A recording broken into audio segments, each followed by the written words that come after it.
Hi hello வணக்கம். நான் உங்கள் பிளம்பர்.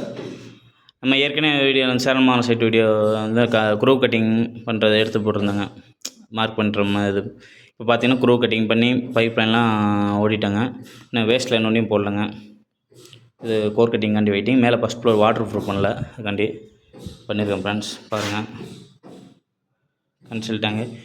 இது ஷவர் மேலேருந்து தண்ணி இருக்கிற மாதிரி செட் பண்ணியிருக்குங்க. பால் சீலிங் வந்துடும். பால் சீலிங் கீழே ஷவர் மாட்டணும். ஓகேங்களா?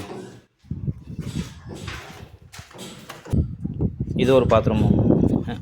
அதே மாதிரி தான் அந்த ஓரத்தில் 3 அடி, மொத்தம் 8 அடி பாத்ரூமுங்க. 3 அடி ஷவர் ஏரியா, 3 அடி க்ளாஸ்ட் ஏரியா, 2 அடி வாஷ் பேஷன் ஏரியா விட்டாங்க. அங்கே ஹீட்ரு பாயிண்ட் அங்கே விட்டுட்டோம்.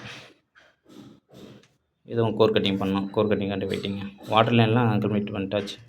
இந்த டாய்லெட் மேலே ஃபஸ்ட் ஃப்ளோர் பவுட்ரு டாய்லெட்டுங்க. பவுட்ரு வந்து அதே மாதிரி தான், இங்கேயும் அதே மாதிரி கான்செப்ட். இதில் அதே தான் அளவு 8 அடி பாத்ரூம் இல்லைங்க. அதே மாதிரி ஷவர் ஏரியா 3 அடி, க்ளோசட் ஏரியா 3 அடி, வாஷ் பேஷன் ஏரியா 2 அடி விட்ருக்குங்க. நம்ம டைவெட்ருனா எஃப்எஃப்பில் வந்து 42 mm விட்ருக்குங்க. இது மாதிரி பார்த்தீங்கன்னா ட்ரை ஏரியா, வெட் ஏரியா தனியாக பிரிச்சுட்டாங்க. இது மாஸ்டர் பெட்ரூம் டாய்லெட் இதுங்க. அதே மாதிரி தான் இங்கே இந்த ஓரத்தில் ஃபஸ்ட்டு ப்ராப்ளம் பார்த்தீங்கன்னா சவுத் சைடு எதுன்னு பண்ணியிருக்காங்க. க்ளோசட்டு இங்கே சீலிங் இருந்து மேலே பால் சீலிங் பண்ணி மேலே இருந்து தண்ணி இது பண்ணுற மாதிரிங்க. அதையும் சேம் அளவு இதே தான். எஃப்எஃப்பில் வந்து 42 mm இது பண்ணுறாங்க. டேபிள் டாப் படிக்கிறாங்க, வாஷ் பேஷன் அதுக்காண்டி விட்டு காட்டன் போட்டு. இதுவும் அதே அளவு தான், சேம் அளவு. எஃப்எஃப்லேருந்து 9 இன்ச்சு க்ளோஸ் சென்ட்ரு.